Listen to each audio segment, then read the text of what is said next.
what core mindfulness skills are. The goal with mindfulness is to increase awareness of the present moment without judgment and decrease cognitive confusion or disassociation. So that means like you're just getting too overwhelmed, you got too much going on, you got your brain everywhere. You're gonna have cognitive confusion. Your brain's gonna be confused. So it doesn't know how to keep track of all these things. It really actually is only good at staying in the present moment.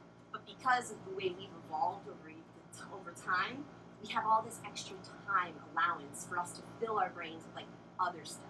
Like, we don't have to forage and like find a rabbit every morning to eat breakfast. So like us eating breakfast is like 10 minutes versus old school an hour and a half. Like who knows, you know? So like now we have all this time as an evolved species that we tend to confuse ourselves. We put our brains too many different places at once. So that's what that means. Or disassociation, like when you get overwhelmed or you get stressed, you check out. You like go elsewhere. That used to be something I did a lot, and it just puts what you're dealing with on hold, and then you have to deal with it later. So the key is to remain in this mindful moment. So how do you do this? Your what skills? You observe. Just notice your experience, attend to your senses without labeling the experience. Describe. You want to use words to describe observations and sensations. This is because when you have something in your mind, when you translate it into tangibility, which is words, it's going to like focus your mind better. So that's why a lot of people always say if you're like stressed out or whatever, like talk it out, go talk to somebody, because you're taking all that crap that's like swirling around in your head and you're focusing it. You're bringing it into the tangible world, and now it's something that you can actually mess around with. You can be like, all right, well, this is what's up. How can I fix it? What can I work with it? And that's where this part comes in, non-judgmentally. Replace judgments of good or bad with facts. That's really important, because if we don't do that, we can be tainted by our own personal experiences. So when we have something like this happen to us, or we need to act mindfully, but instead we react, we're actually reacting off of our past pain. We're reacting off of this kind of mentality that happened so long ago. So now we're not there, we're in the past. So one, mindfully attain to one thing in the moment effectively. Identify goals and focus on what works. And then your wise mind. Attend to your inner wisdom, balance thoughts with feelings, and to find a grounded certainty. Alright, so why this is super important is because when we have our brains in a million different places, we're actually giving away our personal power. Like we're just willingly giving it to people, things, stresses, whatever keeps you up at night is where your power is. So you need to call back this power, and that's what mindfulness is going to do. It's going to redirect all of that energy and give it back. Just empower the crap out of yourself. You know, like why do you all need my energy? Like they don't. I know we want to be concerned. I know we want to worry. We think that's going to help, but it actually doesn't. If you worry, you're going to make more worry happen. If you're upset, you're going to cause more upset. So if we can remove ourselves from reacting and rather respond, that's what mindfulness does. So it's more than just like meditating and being like, oh my God, the leaves and the whatever. It's more about training your brain to work with you, not against you, and being all together in here. If you're okay right now in this space, you're alive, you're healthy, you're well, you really are okay. Like no matter what had happened before, no matter what's gonna happen, your past doesn't exist anymore, future doesn't exist. That's all in your imagination. So if that's in your imagination, what could we rather do with our imagination? We can imagine hope, we can imagine love, we can imagine inspiration, instead of worrying about what's going to happen to something that didn't exist yet. Make your imagination work with you. So with that, if your brain is that powerful that just visualizing yourself safely grounding into earth, then can't we use our brain to imagine better things for ourselves? So we can attract that's what the law of attraction is. You can attract better things into your life if you embody that energy right now. It's that term of fake it till you make it, but it's for real. Don't fake anything. Embody that energy because you are happy to be alive. You are okay. You you do have shoes on your feet, a roof over your head, food in your stomach. Like, be grateful for those things that we often overlook, because then you're going to live in a frequency of gratitude. You will attract more gratitude into your life. So that's another reason this is very important to do. So refocusing your brain power on the present as well as yourself. This is going to increase your self-awareness as well as your awareness of like anything that's going on in your life. You don't have to think about all those things at the same time. Trust me. Becoming mindful will then, the thing that is actually important will present itself to you. Trust me. Because when you clear your mind, you step back into being fully conscious and aware in this moment. Clarity is always comes. They even say in like religion like that, oh, my moment of clarity, I heard God. That's actually your inner voice speaking to you, and you're able to actually listen to it because you moved all the crap out of it. So we have to give ourselves those moments though, and that's what these mindfulness practices can do. But that's one that I personally do in the morning, because like, I don't want anyone to talk to me, I want sound, so like I just visualize this and I have my tea. But then there's also other ways, like if you go to school, if you work a 9 to 5, if you're just a busy human who doesn't really have this time, you can still redirect your consciousness to this moment with just simple stuff. Like yesterday I did a practice, I was laying outside after doing yoga, and I was like, let me just test, because I haven't like tested myself in a while. And I was like, all right, so what do I hear? I hear the crickets. I also hear the traffic in the background. I also hear some kind of squirrel chewing on something. Then I'm feeling the grass, and I'm letting the blades come under my hands. Now I'm looking up at the sky, and I see a hawk circling. And now the sort of spiritual representation behind the hawk is being like, you're on the right path. Keep going where you're going. Keep growing in the direction you're growing, and you are being protected and guided. That's what hawks signify to the spiritual world. So I'm sitting there and I'm like, wow, that mindful moment actually just reinstalled my confidence in myself about being a mindfulness practitioner. You know, like it just that quickly though. It took me like 10 seconds to have that, to log into those little aspects, my ears, my eyes, but I wasn't thinking about anything else. Like I was so open to whatever nature had to tell me, and that's when you receive your information. Like sometimes, like one day I was looking at a leaf and I was like testing myself. Okay, so I'm feeling the leaf. What am I feeling about him? Oh, he's like waxy. He looks like really hydrated. And then I was like, I need to drink more water. Like if I want my skin to look as good as this leaf, like I gotta drink more water. So like that's where the clarity comes. And all the other crap that I was worried about that day was like work, business, promoting, marketing, this, that. But what was really important is that I wasn't drinking enough water. So we overlook those things because we're taught in this society to kind of like not take care of ourselves. Like you gotta hustle, go hard, ignore you, just take care of all the tasks, and you'll do well. What about the water? What about the vitamins? Like, but yeah, it's just simple stuff like that when we clear our minds, the actual truth of what's important comes to you. That's when you need to trust yourself. That's when and most of the time, you'll be surprised. Most of the time, it's your inner voice saying, take care of yourself. Even though you're like, that doesn't make sense though. Like, I gotta help this person, and I gotta do this task, and then I'm not gonna eat lunch until I finish this. And then you're like setting up all these conditions, you know, this conditional love for yourself, which should be unconditional. Would you rather be loved conditionally or unconditionally by another person? Because conditions, that means if you don't do something, their love is gone. A lot of us were raised that way. A lot of us were raised, if you don't do your chores, I'm going to ignore you. If you don't do that, you know, all of that. So you're taught these, like, conditions, but in a world where conditions don't actually exist. On the basic principle of the universe, the only thing that actually matters is geometric symbols. If you guys have ever heard about sacred geometry, like the building blocks.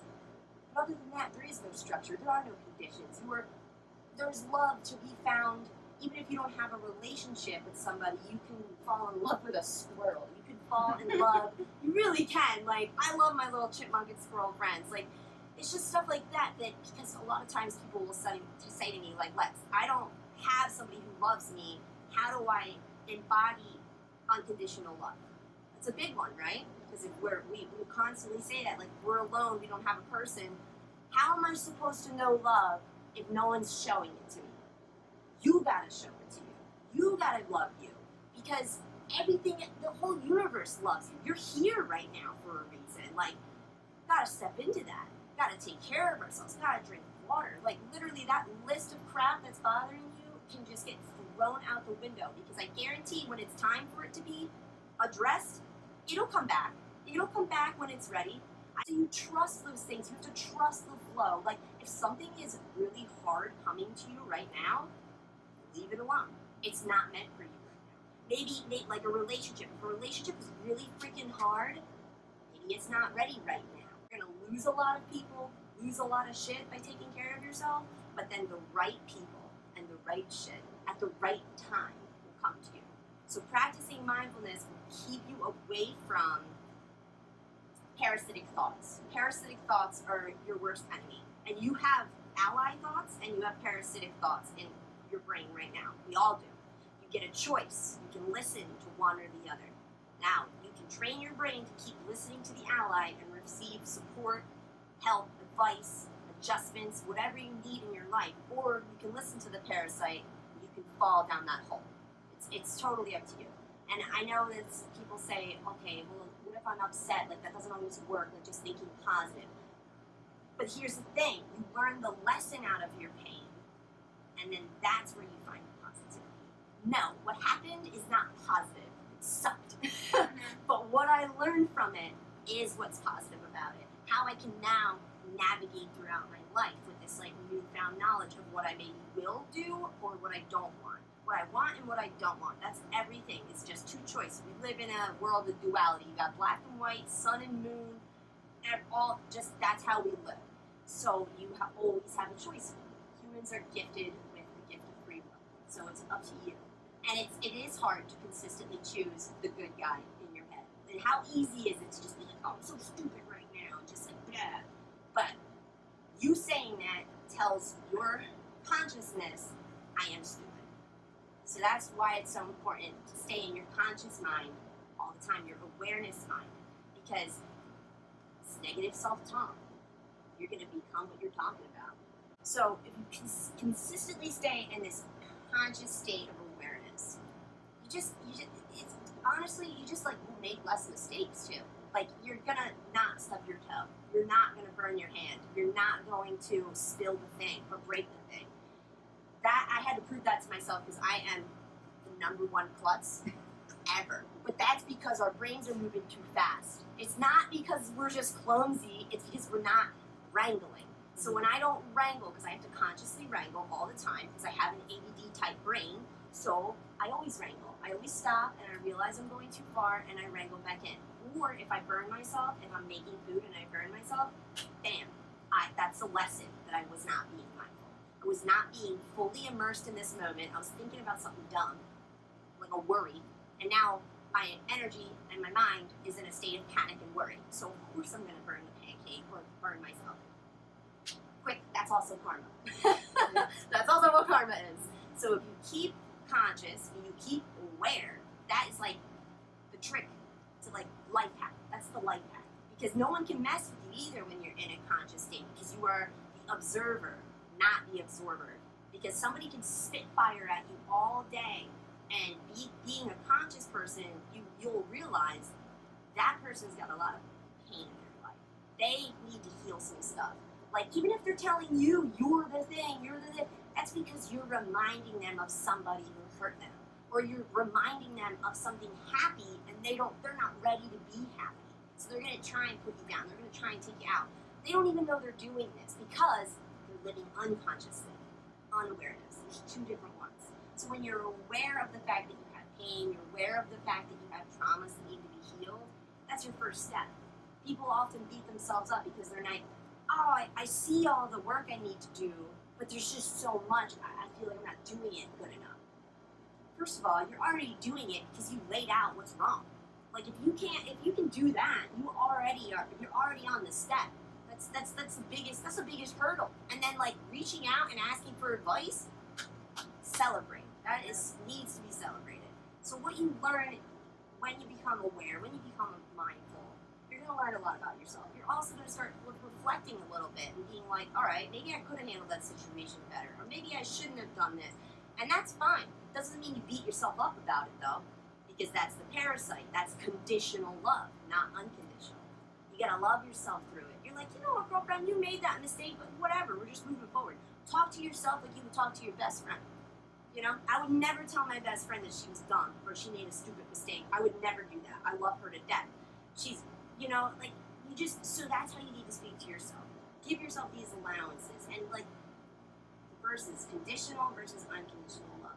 Love yourself unconditionally. Love yourself today before you even become the person you want to be. Because we all are trying to strive towards that goal. We all want to be better versions of ourselves. And this is the first step.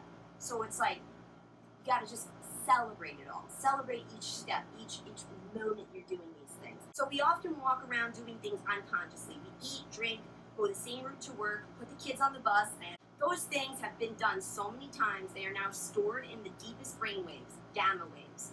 You no longer need to consciously think, which can be great to move through the unfavorable tasks. But in the long run, it's like blacking out through your life. Mindfulness brings you back to your most powerful state, consciousness. When we consciously interact with our world, we hold all of our power within us for our own personal use. That is not selfish, by the way. It's not. Because you can help people better when you call this power back. But not until then. Not until then. You can't spread yourself all over the place. So, once we're in the state of awareness, we see the things in front of us one step at a time. One little tiny, that's it. Like, okay, let's say you're starting at the ground. You got like the worst depression, you can't get out of bed, anxiety's through the roof. What's your personal first steps through that? Which would be probably wash your face and get something to eat.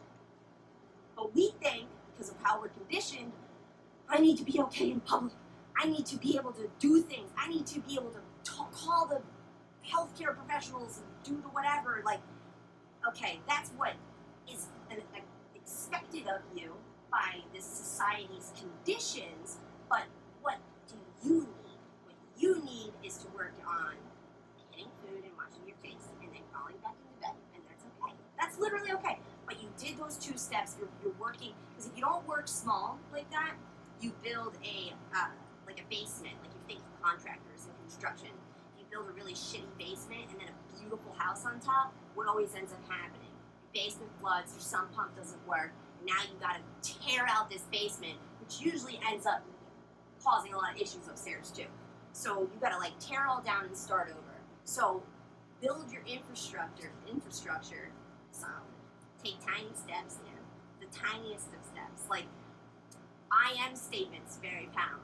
I am, like, stepping into that power. So, yeah, when you want to call your energy back, that's another thing you can do through mindfulness, calling your energy back to you. You can just feel overwhelmed. Like, let's say you're feeling like anxiety, you're feeling drained, and you just close your eyes. You can do that little grounding meditation, and then just visualize anything.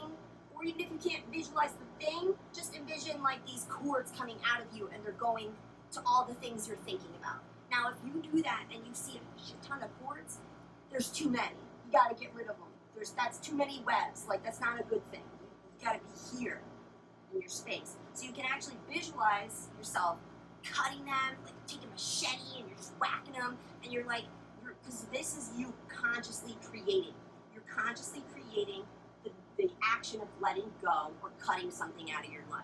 But if you do it here, and then you like act it out, because like I do that a lot, I'll be in the shower and I'll be like, slice, like just get it out, yeah, just whatever, like, and then I'm like, and now I'm cleaning my aura, like, you act it out, because when you take what's in your brain and you put it into tangibility, like that's the full circle of manifestation. Like, you can, anything that you imagine, this is crazy, but anything you can imagine, you can actually create. You just have to figure out how, which can be hard. Like, I know I'll dream of a wire wrap, and then in the morning I'm like, well, what do you want me to do? I know that I can, but ugh.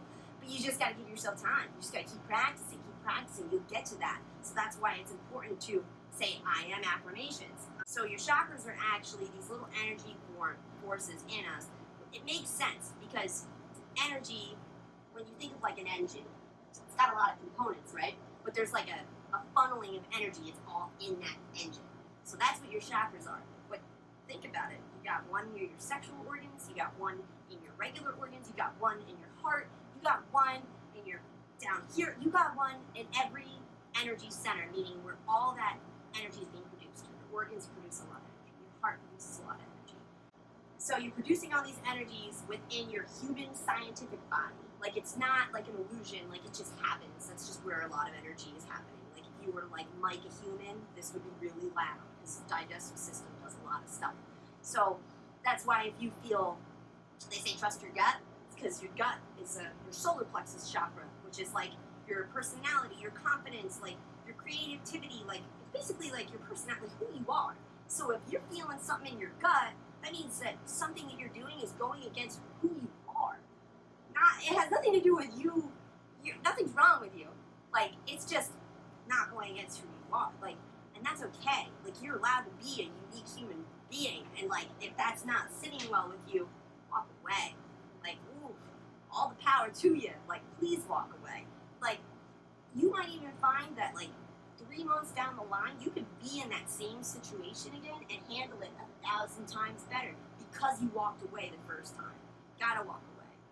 Like it happens like that. Like before you know it, all this shit will compile on you, suppressed into your energy systems. This isn't gonna work right. You're gonna always have stomach aches. You're gonna always have chest pain. You're gonna always feel a certain whatever because your energy is blocked. So you gotta unblock that chakra. Your chakras translate subtle energy. Subtle energy is like if I'm looking at you and you're not looking at me, but you feel me looking at you, that's subtle energy. But if you got blocked chakras, you're not going to translate that energy right. You're going to translate it as, let's say you have pain or trauma in your childhood, so your root chakra. That means you're not going to feel stable, you're not going to feel safe, you're not going to feel loved or connected with things. So you could be out and about and someone's going to, let's say, maybe they're not even being malicious, but they just say something like, oh, you want to get out of here? Like, cutely, but you're going to hear it as, you want to get out of here, you want to get in my car, and you're like, get away from me! Like, that's going to happen. So, and also you're not going to receive all the information needed, so you're just going to keep responding based off of your old traumas.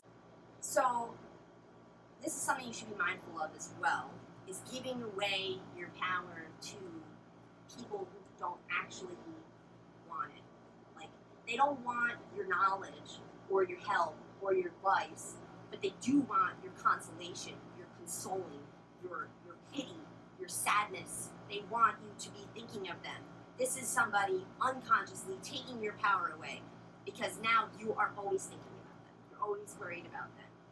Symbiotic energy exchange is how the entire nature works. You see, the ant does whatever the ant does, and then the anteater eats the ant, and then something eats the anteater, right? Symbiotic relationships, like, that's how it works.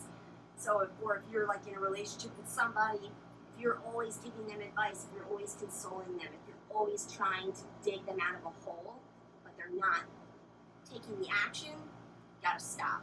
Right people will be attracted to you. If you take care of yourself, you love yourself, you remain in your I always call it like staying in your own lane. It's like that's the freaking terminology these days. Stay in your lane. That's what mindfulness is. Stay in your freaking lane. Like right here.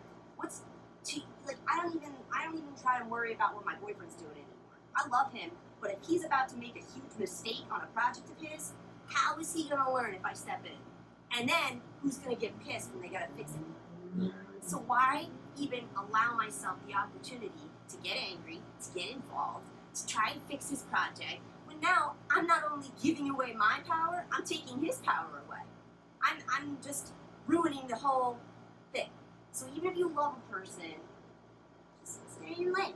Stay in your mindful zone, man. Take care of you. If you're not feeling good, you don't have to do that laundry. I'm sorry. I know it seems like you gotta, but like, if you're not feeling good, you can turn your underwear inside out. Like, I am telling you, take care of this first, because then you're gonna naturally want to do the laundry. Now, how do I get that motivation? I have to check off these boxes for myself before the day starts. How am I gonna fuel the fact that I like to talk? Okay, make a Facebook post. How am I going to fuel the fact that I need to ground every morning to get my mind right? Because I always wake up, man. That's a thing. I don't know. That split first second you wake up, you're just like, hey. So like I gotta change that. I gotta switch that, or else that'll become my whole day. So that's me sitting on the floor with my cup of tea, and then my boyfriend wakes up and he starts playing parkour videos. I don't even I don't yell at him because this is not his deal. This is not his problem to deal with. It's mine. So I stick my headphones in, and now I got sound healing music. Whatever. There's always an option.